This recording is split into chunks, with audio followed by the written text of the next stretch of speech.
Le culte de la Santa Muerte reste encore très mystérieux. Il reste dans l'ombre, se fait discret, mais il fascine toujours autant. C'est vrai que vouer un culte à la mort, c'est peu commun par chez nous en Occident, et particulièrement en France. Les rares dévots français de la Santa Muerte préfèrent rester discrets et rester silencieux. Mais si tu es là en train de regarder cette vidéo, c'est que peut-être toi tu te sens attiré par la Santa Muerte et par la pratique de son culte et qui sait peut-être même à devenir dévot. Est-ce que tu aimerais donc apprendre à la connaître, à connaître ses origines pour peut-être ensuite te lancer dans une future dévotion? Je m'appelle Bérénice, aka Little Moon 13 et je suis dévote de la Santa Muerte depuis 2021. J'ai monté tout un artisanat dédié à la Santa Muerte. Je fabrique des chapelets, des bracelets, des bijoux, des boucles d'oreilles dédiés à la Santa Muerte. J'ai publié un guide pour vous accompagner à réciter le chapelet de la Santa Muerte et j'ai aussi créé mon propre oracle de jet pour pouvoir recevoir les messages de la Santa et aussi faire des guidances en consultation privée. Et enfin, j'importe directement depuis le Mexique des statuettes de la Santa Muerte. Tout ceci est en vente dans mon e-shop. Vous n'avez qu'à cliquer sur le lien en dessous de la vidéo. Une des premières démarches pour connaître la Santa Muerte, eh bien, c'est d'apprendre à la connaître. Ça peut être vraiment bateau comme conseil, mais j'ai souvent eu des gens qui voulaient tout de suite se lancer ou qui voulaient l'utiliser comme un outil avant d'apprendre à la connaître. Et ça, je pense que c'est une erreur de la traiter de cette façon, puisque personne ne souhaite être juste utilisé uniquement quand on a besoin d'elle. Donc, prends le temps d'apprendre à la connaître et je vais te donner toutes les premières ressources que je pense sérieuses et indispensables à consulter. Je commence par cet ouvrage de Andrew Chesnut, un professeur d'université spécialiste des religions qui a fait ce gros travail académique au Mexique auprès de dévots de la Santa Muerte et qui s'est penché d'une façon très pragmatique, historique, factuelle sur son histoire, ses origines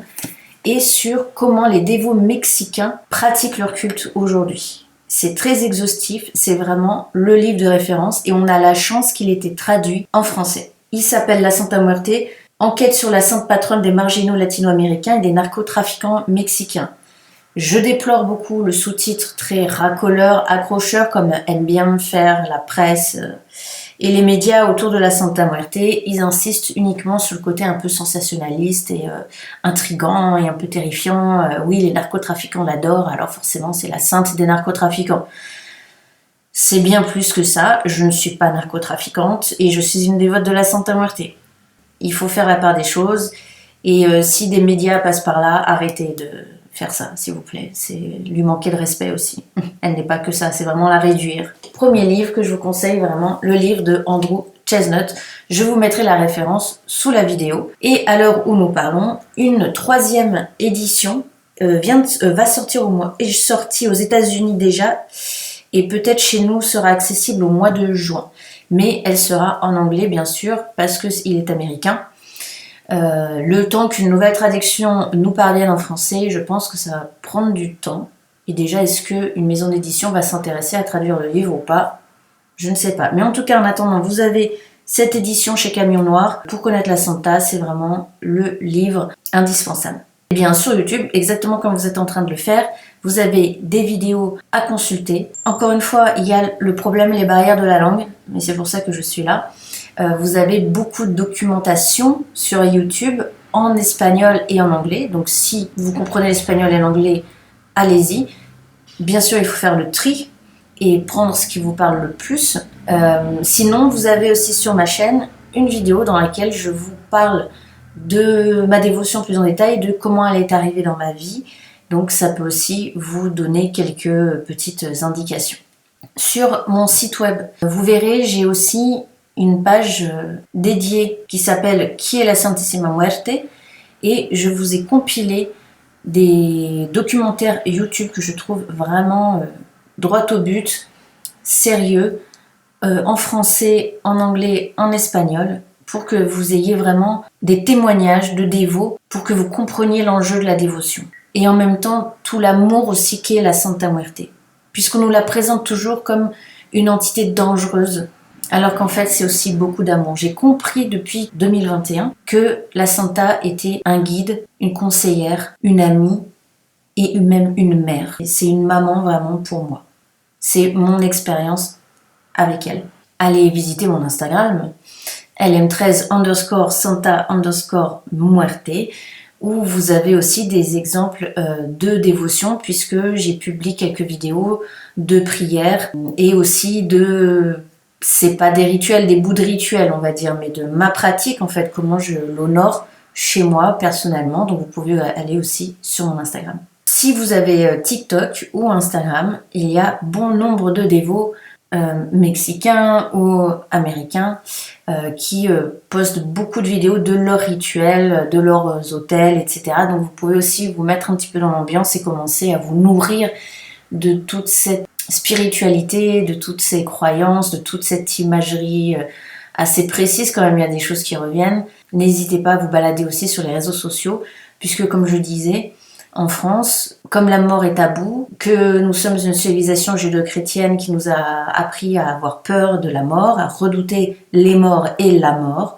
que maintenant on meurt à l'hôpital et plus chez soi, ou dans les EHPAD, que tout est caché, que on peut difficilement parler avec ses proches de la mort. Vous imaginez un dévot de la Santa Muerte qui dit moi je voue un culte à la mort. Ça peut être reçu de façon extrêmement soit brutale, soit très très inquiétante, et ça peut faire peur aux gens. Donc en France, on est vraiment encore dans le secret, en retard au niveau de l'ouverture d'esprit des gens, et du coup les dévots, on se cherche un petit peu. Au bout d'un moment, on arrive quand même à se trouver. Je commence à en connaître de plus en plus. Eux ne l'affichent pas forcément sur les réseaux. Moi, ça fait partie de ma personnalité. J'ai besoin de le montrer, j'ai besoin de le dire. Comme ça fait tellement partie de moi, de ma vie, de mon quotidien, j'ai envie que les gens sachent tout ce que je considère qui est important pour moi, qu'ils aient besoin de savoir, puisque ça va influencer mon travail de cartomancienne, d'artisane notamment forcément, et mes centres d'intérêt dans la vie. Moi, la mort, ça me passionne. Tout ce que les différentes cultures de la Terre nous apprennent là-dessus, comment ils voient cet événement, cette transition, cette transformation, l'idée que notre existence ne s'arrête pas là, ne s'arrête pas lorsque le corps meurt, mais qu'il y a encore autre chose derrière. Voilà, tout ça, ça m'intéresse énormément. Et donc forcément, ça va influencer les services de mon entreprise. Dans mon entreprise, Little Moon 13. Deuxième conseil, vous connaissez peut-être déjà la Santa, je me suis documentée, mais maintenant, je sais toujours pas si j'ose passer le pas. Se poser les bonnes questions. Première, évidemment, question à se poser, c'est sur vos motivations profondes. Pourquoi être dévot de la Santa Muerte? Qu'est-ce que je recherche? De la protection, de la guidance, avoir de la force dans une période difficile? Est-ce que c'est un sentiment de connexion spirituelle dans une démarche particulière aussi? Une démarche plus peut-être médiumnique, je ne sais pas, ou de communication avec les morts? Est-ce que c'est en lien avec ta propre histoire, ton éducation, ta culture? Est-ce que c'est lié à un événement particulier aussi de ta vie? Est-ce que cette dévotion serait là pour combler quelque chose ou plutôt pour révéler un renouveau? Enfin, comme je le disais, le culte de la Santa Muerte va demander de l'engagement. Es-tu prêt à t'engager? Parce que tu vas l'accueillir chez toi. C'est comme accueillir une future colocataire. C'est aussi impactant que ça dans ton quotidien. Il te faudra du temps, de l'énergie bien sûr, de l'argent. Tu auras un hôtel à confectionner, qui bien sûr au début ne demande vraiment pas grand-chose, mais force est de constater qu'avec le temps, ça va grossir, grandir comme espace dans ton foyer. Il y aura des offrandes à faire aussi. Ça demandera une certaine régularité ou en tout cas constance. Autre question importante à se poser, es-tu prêt à assumer? On est en France, en Occident, la mort fait peur, sa représentation fait peur, et tu vas l'accueillir dans ton foyer. Avec qui es-tu en train de vivre, de partager ta vie? Est-ce que ces gens sont prêts à recevoir cela dans leur foyer aussi? Si tu vis seul, est-ce que tu es prêt à accueillir tes invités et à devoir répondre à toutes leurs questions? Est-ce que tu es prêt à faire de la pédagogie régulièrement et souvent à répondre à des sottises? Je dis des sottises parce que les gens sont juste ignorants, mais c'est des sottises pour nous qui au bout d'un moment peuvent vraiment nous impatienter. Es-tu prêt à recevoir tout ça régulièrement?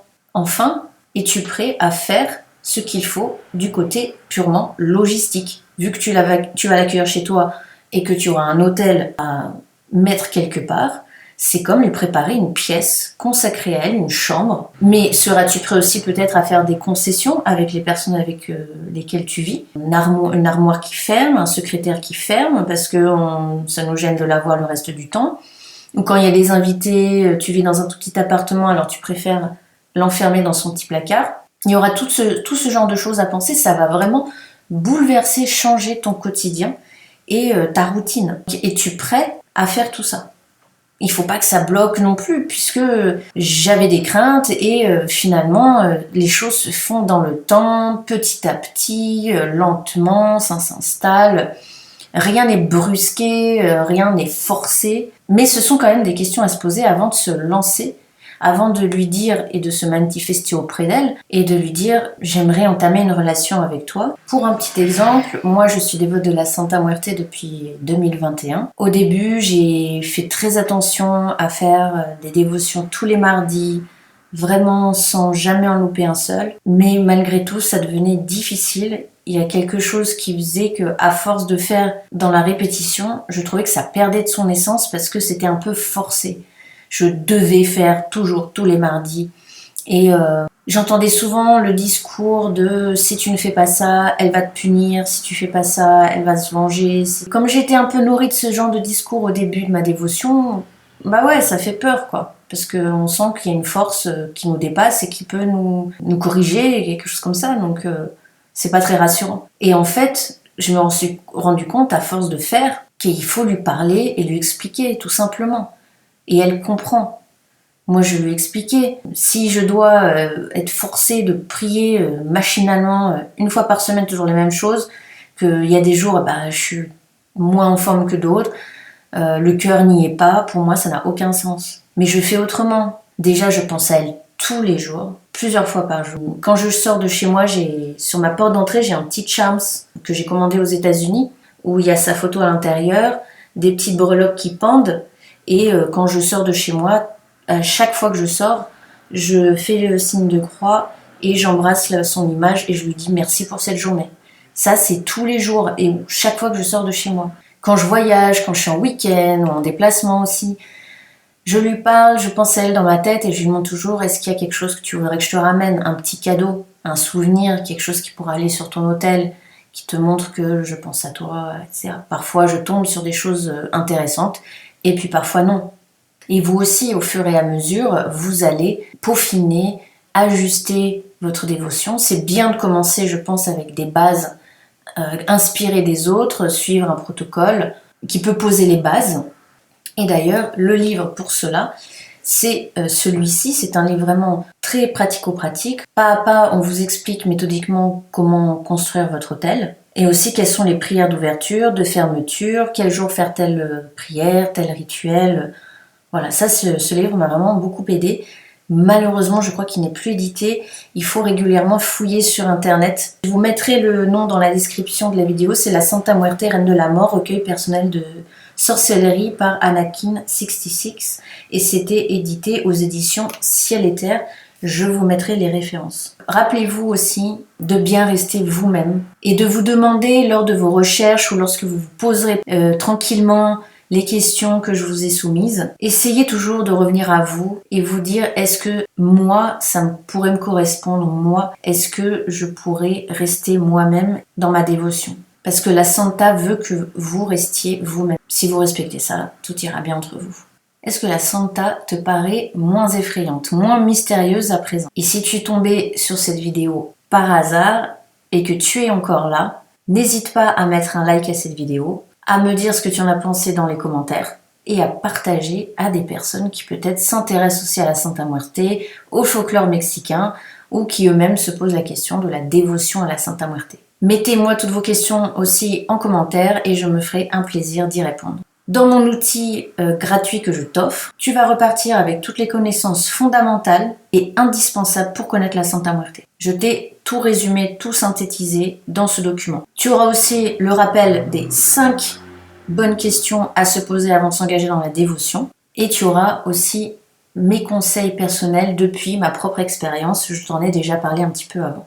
Donc clique sur le lien qui est en dessous de la vidéo et télécharge mon outil gratuitement. Bonne lecture, bonne découverte, Que la Santissima t'accompagne.